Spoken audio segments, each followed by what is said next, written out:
Oh, this old thing? Yes, why I did buy it at Yankee Stadium. Anyway, I just wanted you to know that. Thank God it's Friday. Not because it's the end of the week, but because we have this sick workout. And don't be bummed if you don't have a cool New York Yankees hat that you can put on backwards and have your power tuft sticking out the front. Don't be bummed because we have 5 rounds of 2 minutes of work, 1 minute of rest, but on the 5th round, bonus round, we're doing 3 minutes straight work. Each of these 2-minute work intervals consists of the same thing. We're gonna do 10 reps on the toaster bar, and then we're gonna do 12 reps. We're gonna do 12 reps of a jumping lunge. Yeah, that one doesn't come up very often, does it? So in the 2 minutes, you're gonna do 10 on the toaster bar, 12 on the jumping lunge, and in the remaining time for that 2 minutes, you're gonna do as many overhead squats as possible from the floor at 50 and 35 kilos. Now that's as many reps as possible. It's not as many in a single set. So let's say you finish the toaster bar and the jumping lunge in 60 seconds. So you got a minute to do overhead squats.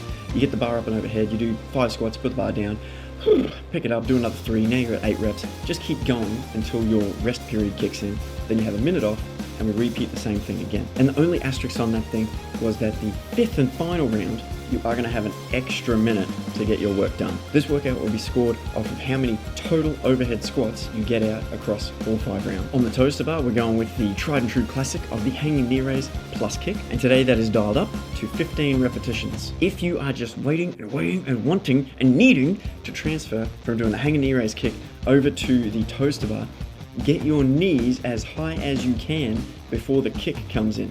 All right, that is your goal.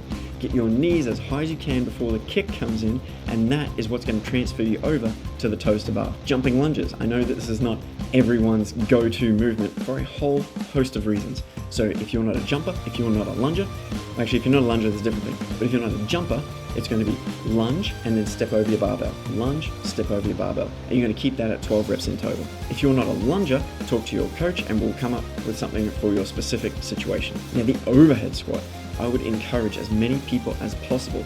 If you are not a super comfortable overhead squat person, which frankly should be a tick box on the census form somewhere, I would encourage you to use an empty barbell for all your sets. All right, so you do 5 sets, and every time you use an empty barbell, you're just focusing on things like, can I feel my shoulders clicking in? Are my elbows sticking down? Is this happening? You know, like what's going on with me as a person while I'm trying to do these overhead squats? Because that is the kind of practice that is going to get us better. All right, if you are not comfortable in the overhead squat and you're throwing 50 kilos over your head and thinking, well, the weight will just kind of force me into position, in a way you're right, but in a long-term kind of way, no, don't do that.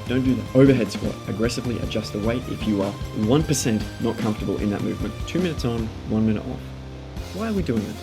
When we get into that 1 minute each round, we want to be focusing on calming our breathing down. Hopefully, by calming our breathing, we will calm our heart rates, and when we get back to the next active 2 minutes, we'll be ready to rock and not still dribbling on ourselves from the previous innings. That's the hope, that's the goal. But what if I am doing my calm breathing and I feel my heart rate just going through the roof? All right, well that's up here, my friend, that's up here, all right? So just think about teddy bears, think about your dog, think about a Cadbury family block. Just you and the block and a jar of peanut butter and a spoon and just on there, just whatever calms your farm to help you relax and recover a little bit before the next innings. We're trying to bring ourselves back down before we have to fly back up. You know, I know I said it yesterday, we're gonna say it again today, all right? Tomorrow, Saturday, new format, all right? It's, I wanna say more about it, all right? I wanna give tons of information. It's gonna be so much fun. Well, it's definitely fun when you look at it on paper. We'll see how it sort of pans out. But if you have the room in your busy Saturday morning schedule between 7:30 and 9 a.m., come into the gym. The bigger the teams, the more fun this will absolutely be. Thanks for sticking with me to the end of the video, and clearly, I'm looking forward to seeing everyone tomorrow morning. Power Tuft.